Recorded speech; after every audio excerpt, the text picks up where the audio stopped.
Bronny James is the most hated NBA player right now, and I don't think that's up for debate. It doesn't matter who I make a video about. Yuki Kawamura, Mac McClung, LiAngelo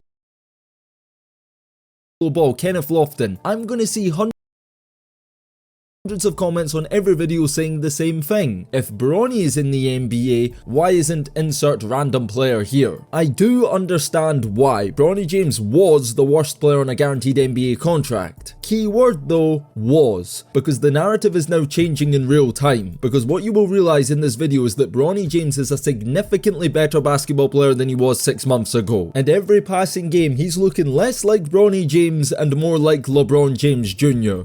I am pleading with LeBron James as a father.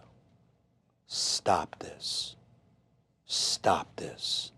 Now this comes as the ultimate plot twist because it doesn't change the fact that Bronny James did not deserve to get drafted, and that's why he gets the hate. From day one he felt like an artificially planted player, like it was decided that he was going to play for the Lakers with LeBron well before we even knew if he was going to be good enough or not. Fans felt cheated that Bronny didn't really earn anything. While he was a good high school player at Sierra Canyon, being ranked the 21st best player in the country was incredibly generous, and there's no denying that he was picked ahead of more deserving players for the McDonald's All-American game. This doesn't mean that Bronny was bad. He was a really good high school player, a legitimate starter at a big school. Let's not mistake him for a YMCA player, but to say his abilities were overstated would be an understatement. And you can get away with this at the grassroots level because the only thing that really matters is your status within the system. And Bronny, whether he deserved them or not, had the accolades of a top draft prospect. He also had his moments on big occasions, like when he went off in the McDonald's All-American game.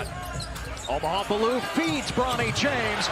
Can Holloway now guard Bronny? Oh, from NBA range! And more importantly, they're playing as though they have something to prove. Bronny James, splash! He could have made that three. Threes count more than two. Bronny James wants another three. Give it to him. Come on, Bronny. Or even this game for Team USA, when Bronny went toe-to-toe with Zachary Risacher, the #1 pick in the most recent draft, and actually outplayed him.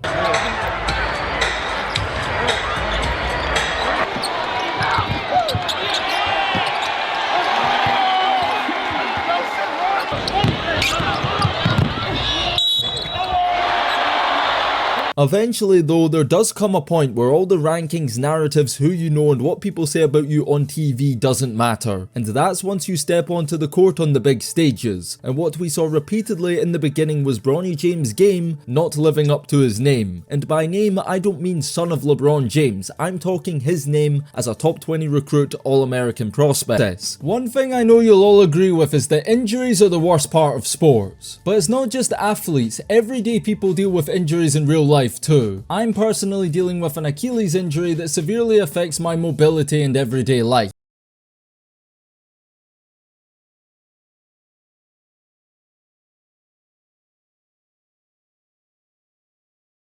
To Morgan & Morgan for sponsoring this video. Now let's get back to it. In college, the numbers were below average. As a freshman at USC, he averaged 4.8 points, 2.8 rebounds and 2.1 assists, shot 36% from the field and 27% from three-point range. These numbers do not scream NBA draft pick whatsoever. Matter of fact, in terms of on-court production, Bronny James was one of the 3 least productive college players to ever get drafted, and unlike the other 2 guys who averaged similar numbers, there wasn't anything extraordinary about Bronny's potential in terms of athleticism or physical gifts. Fans aren't stupid either. They watched Bronny play 20 college games and struggle against his peers. Clearly not good enough, but were then told that he was an NBA prospect based on what he did in private workouts, scrimmages and drills leading up to the draft. And the fans are supposed to believe that what he did there was so impressive that his stock skyrocketed from the 98th best player in the draft to a top 50 player. Everybody knew it was all a lie, that the Lakers, LeBron, Clutch Sports, JJ Redick and the NBA itself were all in on this massive plot to get Bronny to the Lakers to play with his dad. He was selected in the 2nd round with the 55th pick and signed to a guaranteed 4-year NBA contract. Now this is what annoyed people the most. It wasn't the fact that Bronny got drafted, it was the fact that an unproven proven second round pick got a 4-year deal. Meanwhile, other second round picks are on non-guaranteed 2-way deals that could be cut at any given time. A lot of people who respect the game of basketball resented this Bronny James situation, because basketball to a lot of people represents one of the few avenues in life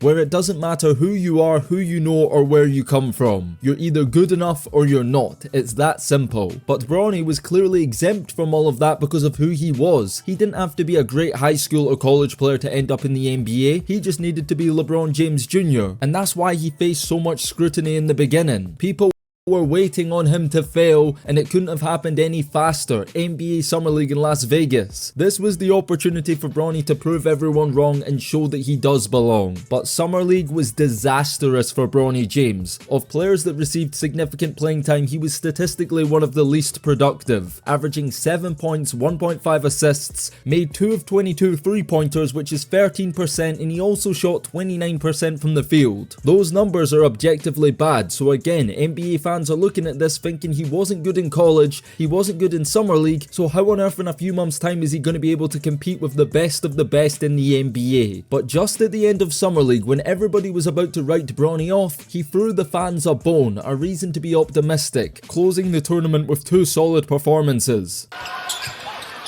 Every time number 9 touches the ball, there is a buzz in this arena. What a start for Bronny. Rips the cords from the mid-range. Colin Castleton, a 2-way player for the Lakers. Bronny's got it. 2 more. Here's Bronny.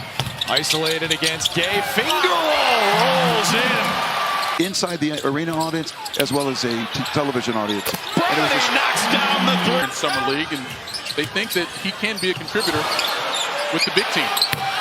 And Bronny knocks it down. But it's one of those plays that could come back to bite. Bronny with the left high off the glass.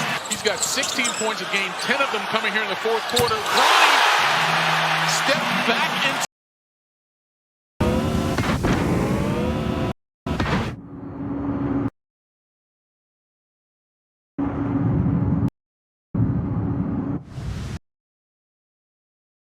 that 3. But as shown in his overall stats previously, these 2 games weren't enough for everyone to forget about how he was unplayably bad for most of Summer League, and his doubters were further vindicated in NBA preseason. Bronny played 6 preseason games with the Lakers, had 2 points on 1 of 6 shooting against the Timberwolves, 0 points in 13 minutes against the Suns, 0 points in 6 minutes against the Bucks, 2 points in 9 minutes against the Warriors, and 4 points in 14 minutes against the Suns again. During preseason, Bronny averaged 4.2 points, shot 29% from the field, and a pathetic 8% from 3-point range. Yet again, Bronny James was clearly out of his depth and still got opportunities that fans felt he didn't deserve. He started the season with the Lakers, he made his NBA debut against the Timberwolves, and that night, the moment we'd all been waiting for finally happened. The first father and son duo in NBA history shared the court together. History tonight, the first father-son duo to play together in an NBA game. This was supposed to be a monumental moment in basketball history. LeBron James was on the court with his son in an NBA game, but it felt inauthentic, forced and cheap.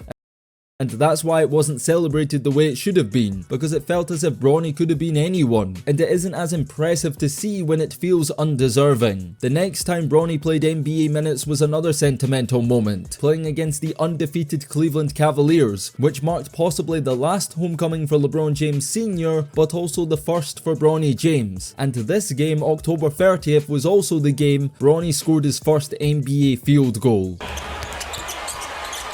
James, guarded by Tyson, steps back, and Bronny James has his first points in the NBA. Spoiler alert, he'd have to wait over 100 days for his next one. But this wasn't even rock bottom for Bronny James just yet. The Lakers knew that putting him out on an NBA floor for extended time periods would destroy him. So they sent him down to the G League, hoping there he'd develop into a better basketball player. And his G League debut was more of the same. Against the Salt Lake City Stars in 31 minutes, Bronny had just 6 points, 4 assists, 3 rebounds, 2 steals and a block. He shot 2 of 10 from the field, 0 of 5 from 3-point range and also had 5 turnovers. Yet again, in his second game against the Stockton Kings, Bronny had 4 points, 2 of 10 shooting again, 2 rebounds, 2 assists and shot 0 of 2 from 3-point range. And it just seemed like this is who Bronny was. It didn't matter if it was college, summer league, NBA or G League, put him on a basketball floor and regardless of the competition you'd see the same thing. And that was Bronny turning the ball over, scoring under 5 points and shooting terribly from the field and perimeter. He wasn't just bad by NBA standards, he was statistically the worst player on the court no matter where he played or who he was up against. And then reports came out that made us question his legitimacy as an NBA player even more, when it was announced that Bronny James would only be playing home games for the South Bay Lakers. This outraged a lot of fans. It made it seem like Bronny was a sideshow, a local celebrity instead of a basketball player, a part-time hooper who was too privileged to fly economy and travel like every other player in his situation. His popularity only added to this theory. Bronny sold over 500,000 jerseys, generating more than $50 million in revenue for the Lakers. It made people wonder, is this a situation where the Lakers knew he wasn't good enough and wanted to use him as a marketing tool for the South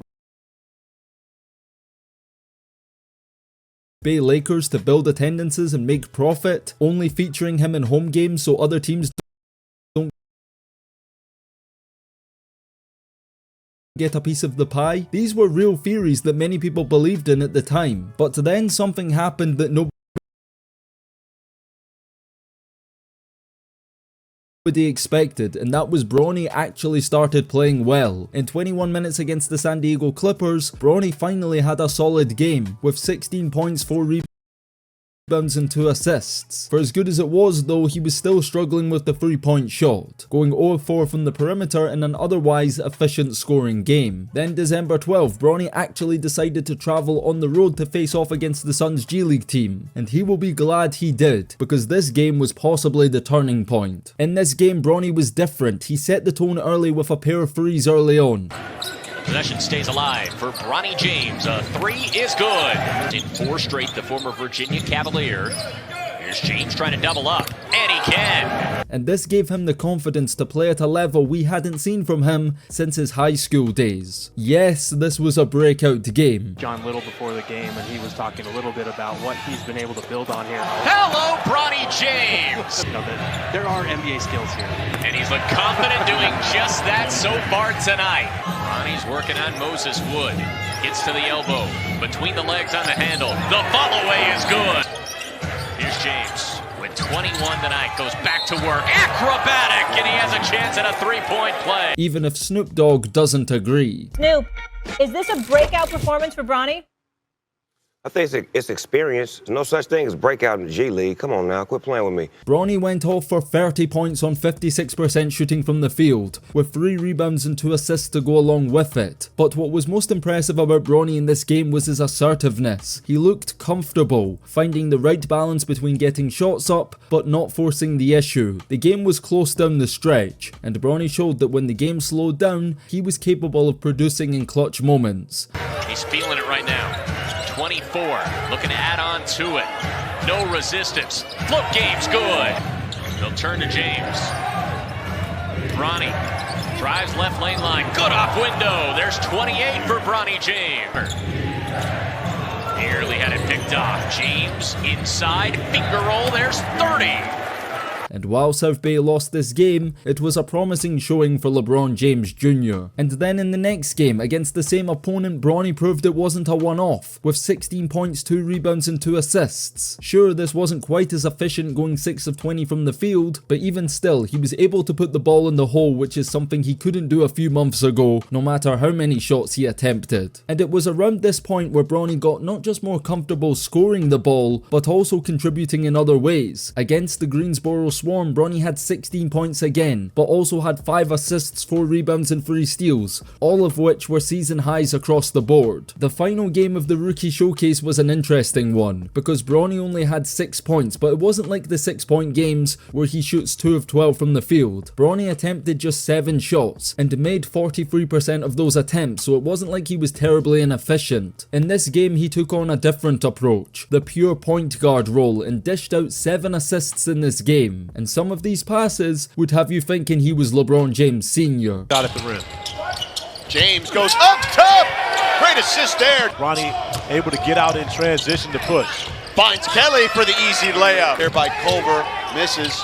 They find Bronny. Bronny with a great pass to Tyler Kelly. Oh, and to cap off this performance, he also had 5 rebounds in this crazy block I need to show you. Afternoon. Thompson. There you go. Denied by James. Bronny finished the tip-off tournament playing 7 games with the South Bay Lakers, and across the board, it's significantly better than anything we saw in college, summer league or preseason. Bronny averaged 13.4 points, 3.4 assists, 1.1 steals and almost a block per game. Sure, the efficiency wasn't great, shooting 37% from the field and 21% from the 3-point line, but that does improve, trust me, because since the beginning of the G League regular season, Bronny has taken his game to another level that nobody would have expected in this short of a time period. Gordon alley-oop, here comes James, rams it home 2 hands from the 3-point line, charged by 5, 37-32. James to answer. And the coach stood up for Bronny and got the tee for it, and Bronny comes back and fires up a 3-ball of his own. This was a great start to the season for Bronny, 15 points, making 3 of his 8 threes, but also doing other things in the game with 2 career highs with 7 rebounds and 4 steals along with 6 assists. Now usually when you play the same opponent in a back-to-back it's harder, because the opposing team has had a feel of playing against you and can figure you out easier. But in this case it was Bronny that figured them out, with an even better performance than last time. Bronny James this time had 15 points on 50% shooting. He made 3 of 5 threes from the perimeter, and his previous career high of 7 rebounds, he topped that in this game with 9 boards, 3 of them coming on the offensive glass. Bronny also did his duty as the point guard, setting up his teammates for 5 assisted baskets. This game was played on December 27th, 2024, but instead of continuing to play and build on his momentum in the G League, the Lakers decided to call him back to the main team. Why? I don't know, because Bronny did play January 7th against the Mavs, but he logged a grand total of 1 minute on the court. He didn't play again for almost 2 weeks. That's if you count 2 minutes against the Clippers in garbage time actually playing. Same thing happened again January 21st against the Washington Wizards, one of the worst NBA teams. Surely this was a great opportunity to give Bronny some burn. No, he only played 2 minutes in that game too. And it makes you question why, when Bronny's playing his best basketball in South Bay, would you pull him out of that situation for basically a full month, only to play a couple of meaningless minutes in the NBA? The strategy from the Lakers became very questionable, and it doesn't get any worse than this, because the Lakers didn't play Bronny much against the Eastern Conference's worst team, but then decided it would be a better idea to double his minutes in a nationally televised game against the current NBA champions. And as you can expect, playing against arguably the best team in the NBA, it didn't end too well for Bronny. After a few brief cameos, the Lakers finally realized that Bronny checking into games for under 5 minutes a night really wasn't doing him any good in terms of his development as a player, so they made the smart decision to send him back to the G League. I would love to tell you that was the last bad decision made in this video, but unfortunately it's not. Returning to the G League was good for Bronny. In January 24th he had his best game yet. Taking on the Rip City Remix, Bronny played 35 minutes, his most in a game this season, and he went crazy. Here's the lob of Bronny James. In there behind you. And James turns on the Jets. James steps into a 3. Bronny James the other way. Here's James. Imagine being able to build anything just by thinking about it. Meet Base 44. Attack the runner. James down the paint. Bronny James. James Jr. dropped 31 points, hit 5 free balls, shot 45% from the field, had 3 assists, 2 rebounds and 2 steals in a victory. If there was ever a time where Bronny needed a game like this, it was now. And you can see how much it meant to him in the post-game interview. All of a sudden, the narrative surrounding Bronny James was changing, and that's because he was rapidly improving in real time. His stats in the G League looked like a legitimate pro. Bronny was top 10 in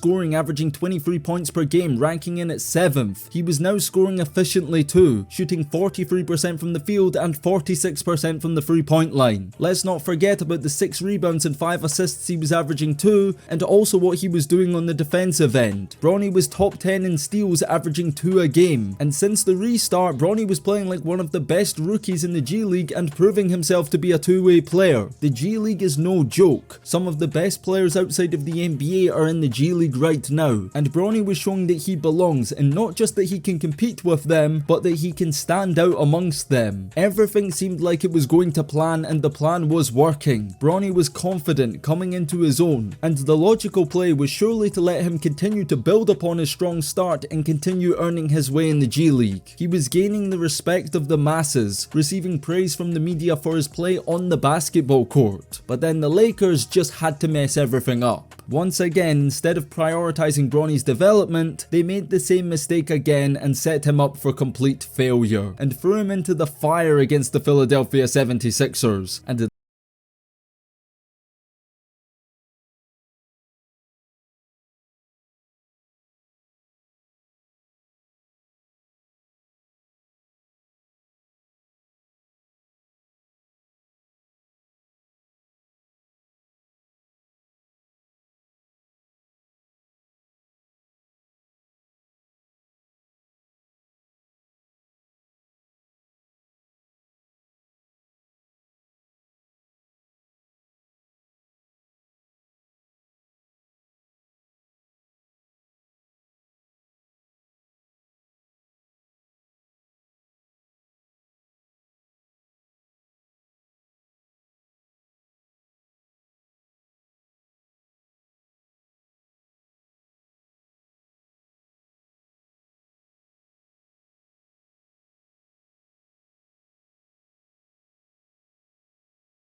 this was the worst thing they could have done. Bronny played the most minutes of his NBA career yet, 15 minutes. JJ Redick called him into the game in the first quarter and quickly realized that was a massive mistake.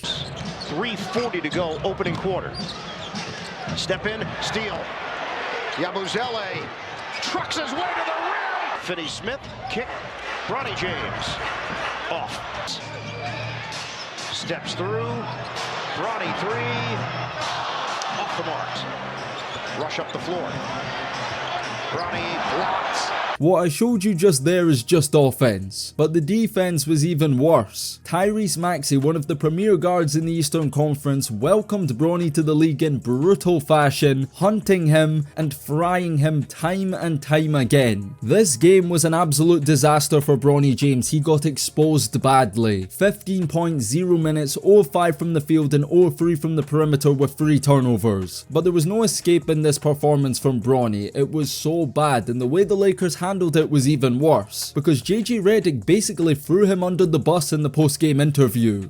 You know, he didn't play well, but he's been playing great, you know, in the Stay Ready games, and he's been playing great in the G. So I have confidence in him, but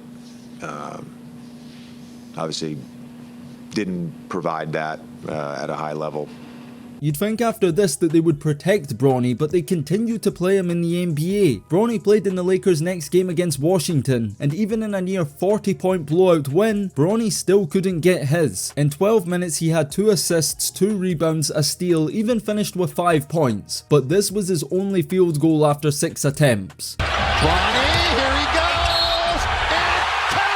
ending his streak of over 100 days without a made NBA field goal. Coming back from these nationally broadcasted humiliations wasn't going to be easy, and a lot of people thought how Bronny responds to this will make or break him. And here's where everything changed. Bronny was sent back to the G League, and just when he needed a break from the spotlight, he got that in the most unlikely of circumstances, because the LA Lakers traded Anthony Davis for Luka Doncic, acquiring a top 3 player in the world today. This trade was so crazy and unexpected that it dominated NBA headlines for an entire month. And all of a sudden, the narrative surrounding the Lakers was different. The Bronny LeBron father-son sideshow was no longer at the front of people's minds. Whenever people talk about the Lakers now, it's about Luka and the possibility of winning championships. Not even LeBron is the focal point anymore. And that's actually a blessing in disguise, because it allows Bronny James some time in the shadows. With all eyes on the Lakers in LA, nobody's been paying attention to what's been going on in South Bay, and Bronny picked up exactly where he left off in the G League. In his first game back, he was solid, with 16 points, 5 assists, 3 rebounds and 3 steals. Then a few days later, he had one of his best games in the G League so far. Bronny played with confidence, his chest out, flexing like his father after and ones, and taking it coast to coast like Prince James should. And what about this dunk right here? Bronny James sees an angle, and he goes up and down! In this game, Bronny had 28 points. James sees an angle, and he goes up and down! In this game, Bronny had 28 points, 5 rebounds and 2 assists, shooting 52% from the field. JJ Redick and the Lakers were impressed, and even though they were advised not to, they made the brave move to call Bronny back up to the NBA team. Now this was sneakily a good time to do this. It was Luka's debut, so all the talk and attention was going to be on him, and what completely went under the radar was the fact that Bronny had his best game in the NBA yet. With the makeup game due to the wildfires, here's Bronny, got it! The attacking zone, dominating the dribble. Bronny again! It's the same team. Gave up more than he scored 132 in a win and then gave up 132 in a loss. Bronny James!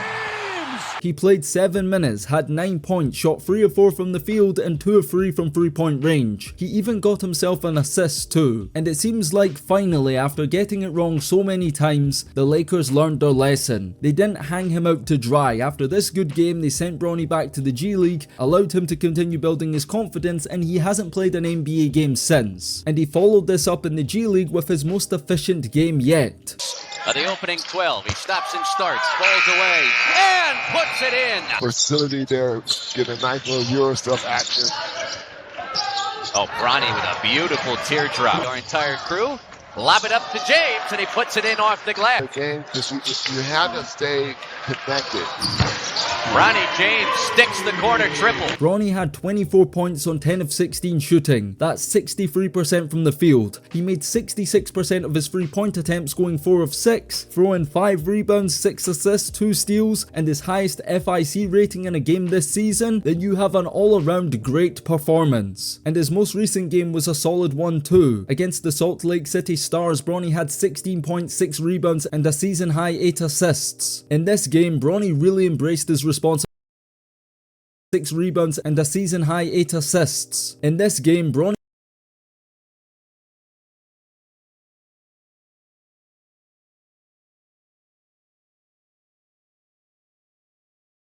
really embraced his responsibility as the floor general, creating shot attempts for his teammates by distributing the ball, showcasing his improvement as a true point guard. And even if you're the biggest Bronny James hater, you have to admit he looks significantly better in 2025 than he did in 2024. And it's clear now that a lot of his struggles have been mental. We have a large enough sample size now to know that Bronny James is a good G League player. And if you forget everything else, how he got there, and just look at what he's doing from the lens of a 55th pick in the draft, a lot of NBA teams would be happy with their second round pick performing like this. For the G League season, he's averaging 21.9 points, 5.4 rebounds, 5.1 assists and 2 steals. He's shooting 44% from the field and 39% from 3-point range. He's turned it around in such a short period of time and is actually playing at a respectable level. The question now is, can the Lakers manage this appropriately? Things are going so well in LA. The Lakers are flying up the Western Conference standings and are now the 2nd seed in the the West since the Luka trade. It's important to remember that while Bronny James is getting better, that does not mean he's ready. They cannot get carried away by this and throw him into a playoff series against somebody like Denver or OKC. That would undo all the good work Bronny has done over these last few months. I think we've seen enough from Bronny in the NBA this season. The way to go is to keep him in the G League, allow him to focus solely on the South Bay Lakers, try to make a run in the G League playoffs, and maybe after the G League season is over, you can call him up for a few meaningless games at the end of the regular season in April when you decide to rest LeBron Luka ahead of the playoffs. Then you allow Bronny to return to Vegas for Summer League, have a main role with the team, push him hard in training camp, see what he can do in preseason, and reevaluate from there. There is no need to rush the process. Bronny is 20 years old. What we know for sure now is that Bronny is a good basketball player. Whether or not he's an NBA player remains to be seen. But I think it's important to recognize that while he has improved and the improvement is promising, he is not ready to be a part of an NBA rotation right now. But he is going in the right direction, and this has the potential to be a great success story. From a guy that everybody said wasn't good enough to turn it around and in the end actually be a good player. This depends on the Lakers as much as Bronny James though. Because of the media, the attention, and who Bronny is, they must take great care with how they handle this situation going forward. But what do you guys think? Is Bronny James ready for the NBA? Do you think